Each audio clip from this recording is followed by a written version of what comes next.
ಲಕ್ಕುಂಡಿಯಲ್ಲಿ ಪ್ರಾಚ್ಯಾವಶೇಷಗಳ ಅನ್ವೇಷಣೆ ಎರಡನೇ ಹಂತದ ಈ ಸಪ್ತಾಹ ಆಚರಣೆಯ ಕಾರ್ಯಕ್ರಮದಲ್ಲಿ ಹಾಗೂ ಅದರ ಜೊತೆಗೇನೆ ದಶ ಬಾವಿ ಹಾಗೂ ದಶ ದೇವಾಲಯಗಳ ಅನಾವರಣ ಕಾರ್ಯಕ್ರಮ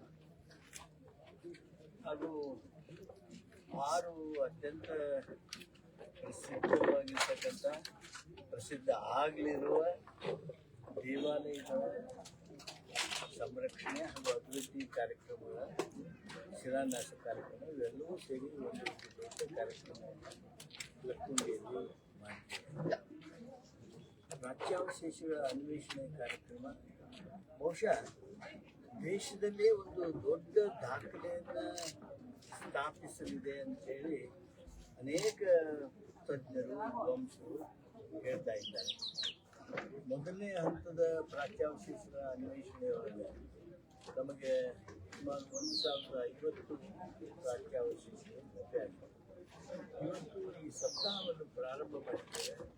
1200 ಪ್ರಾಚ್ಯಾವಶೇಷಗಳನ್ನು ಈಗಾಗಲೇ ಗುರುತಿಸಿ ಅವುಗಳಿಗೆ ನಂಬರೀಕರಣ ಮಾಡಿ ಅವುಗಳ ಇತಿಹಾಸವನ್ನು ತಂದಿರ್ತಕ್ಕಂಥ ಡಾಕ್ಯುಮೆಂಟೇಷನ್ ಅಂತ ಪೂರ್ಣಗೊಳಿಸಿ ಅವುಗಳನ್ನು ವರ್ಗಾಯಿಸುವ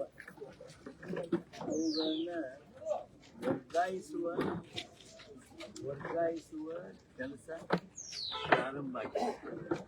ಈ ಪ್ರಾರಂಭ ಆಗಿರ್ತಕ್ಕಂಥ ಈ ಒಂದು ಕೆಲಸ ಹೀಗಾಗಿ ಎಲ್ಲರಿಗೂ ಬಹಳಷ್ಟು ಅಭಿಮಾನವನ್ನು ಹಾಗೂ ಸಂತಸವನ್ನು ತಂದಿದೆ.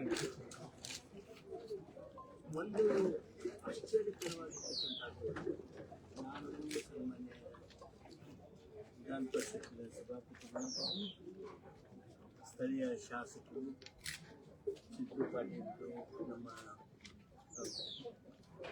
ಸಮಿತಿಯ ಸದಸ್ಯರು, ನಮ್ಮ ದರ್ಶನ್ ಮಟ್ಟವರು, ಸದಸ್ಯರು, ನಮ್ಮ ಜಿಲ್ಲಾಡಳಿತ, ನಮ್ಮ ಆರ್ಕಿಯಾಲಜಿ ಡಿಪಾರ್ಟ್ಮೆಂಟ್ ಆಯುಕ್ತರು ಸೇರಿ ನಾವು ಕೆರೆ ಇಲ್ಲಿ ಹೋದಾಗ ನಾವು ಅದನ್ನೆಲ್ಲ ವೀಕ್ಷಣೆ ಮಾಡಿದ್ದೀವಿ. ಎಷ್ಟು ಅದ್ಭುತವಾಗಿರ್ತಕ್ಕಂಥ ಕಲಾಕೃತಿಗಳು ಮತ್ತು ಅಲ್ಲಿ ಕೆರೆಯ ಕಟ್ಟೆಗೆ ಅನುಕೂಲ ಆಗಿದೆ. ಅವೆಲ್ಲವುಗಳನ್ನು ಗುರುತಿಸುವಂತ ಇದ್ದೀವಿ. 500 ಪ್ರಾಚ್ಯಾವಶೇಷಗಳು ಅಲ್ಲಿ ನಮಗೆ ದೊರಕ್ತವೆ. ಈಗಾಗಲೇ ನಂಬರಿಂಗ್ ಆಗಿದೆ ಅನ್ನೋದನ್ನು ಹೇಳೋದಕ್ಕೆ ಸಂತೋಷ ಆಗ್ತಾಯಿದೆ.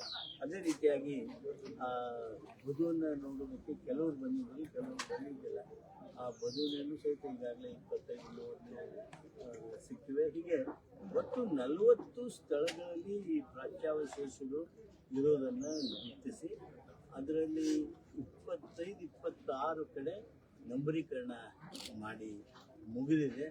ಇನ್ನೂ 14-15 ನಂಬರೀಕರಣ ಆಗಬೇಕು. ಒಟ್ಟಾರೆ ಇದೊಂದು ದೊಡ್ಡದಾಗಿರ್ತಕ್ಕಂಥ ಕೆಲಸ. ರಾಜ್ಯ ಸರ್ಕಾರ, ಗ್ರಾಮಸ್ಥರ ವಿಶೇಷವಾದಂಥ ಸಹಕಾರದಿಂದ ಕೈಗೆತ್ತಿಕೊಂಡಿದೆ.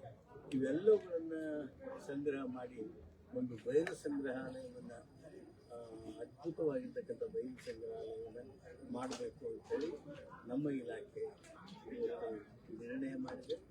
ಅದನ್ನು ಇದೇ ವರ್ಷ ಪೂರ್ಣಗೊಳ್ಳುವುದರೊಳಗಾಗಿ ವಿಶೇಷವಾಗಿರ್ತಕ್ಕಂಥ ಬಯಲು ಸಂಗ್ರಹಾಲಯವನ್ನು ನಾವು ಕಟ್ಟೋದಕ್ಕೆ, ಅದನ್ನು ನಿರ್ಮಾಣ ಮಾಡೋದಕ್ಕೆ ಅಗತ್ಯವಾದ ಕ್ರಮಗಳನ್ನು ಕೈಗೊಳ್ತೀವಿ.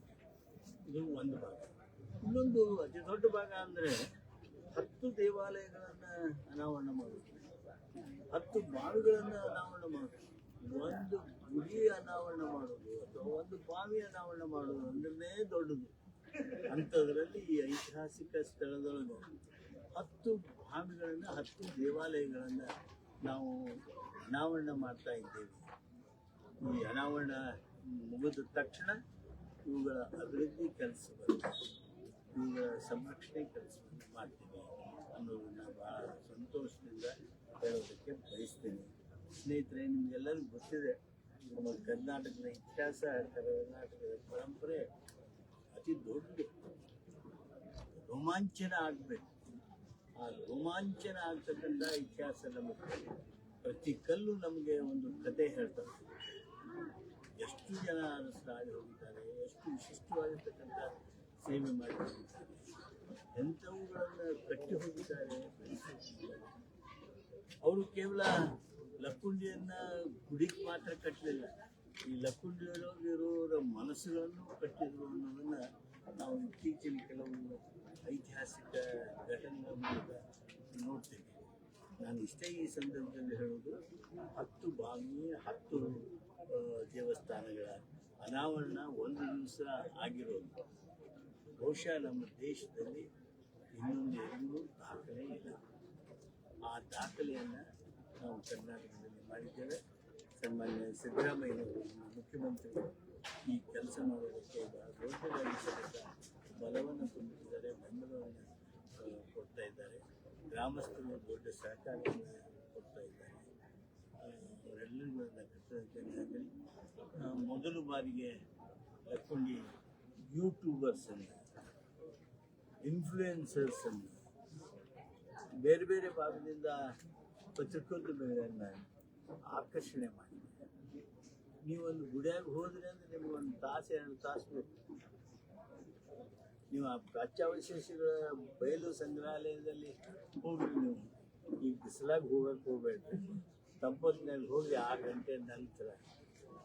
ಇಲ್ಲಾಂದ್ರೆ ಇವತ್ತು ಇರ್ತಿದ್ರೆ ಅಂದರೆ ಇದ್ದು ಮುಂಜಾನೆ 7 ಗಂಟೆಗೆ ಹೋಗಿ ಏನು ಒಂದೊಂದು ಕಂಬದೊಳಗೆ ಇರುವಂಥ ಆ ಕಲೆಯ ಶ್ರೀಮಂತಿಕೆ ಯಾವ ಬಂಗಾರ ಕೊಟ್ಟರು ಸಹಿತ ಅಂತ ಸಿಗಲ್ಲ.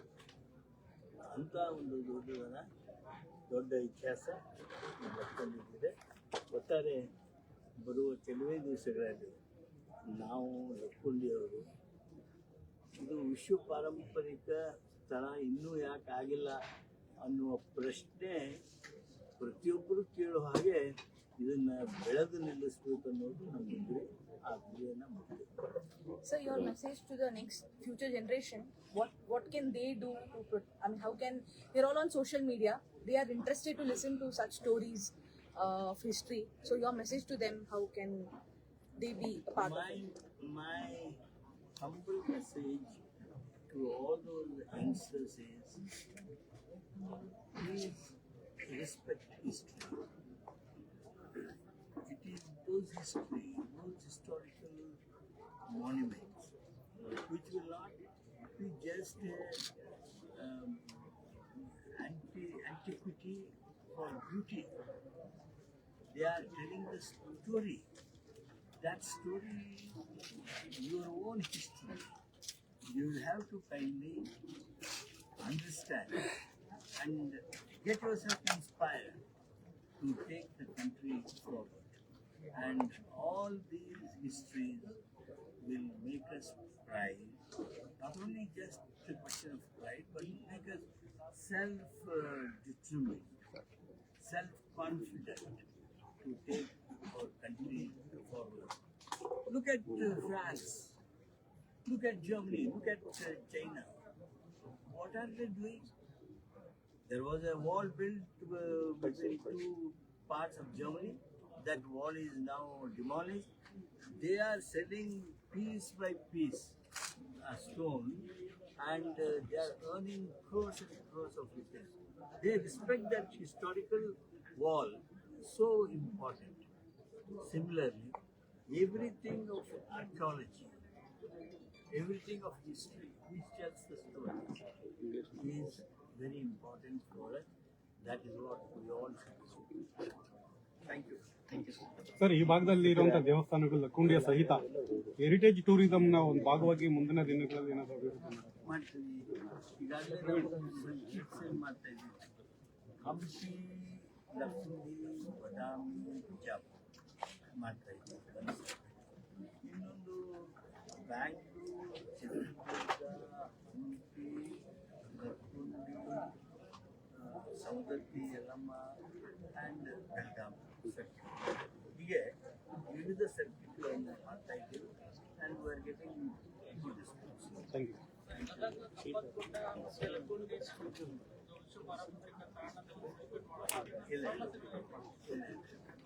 ರೆಡಿ ಮಾಡ್ಕೊಂತೀಯ? ನಾವು ವಿಶ್ವ ಪಾರಂಪರಿಕ ಸ್ಥಳ ಮಾಡಬೇಕಾಗ್ತದೆ.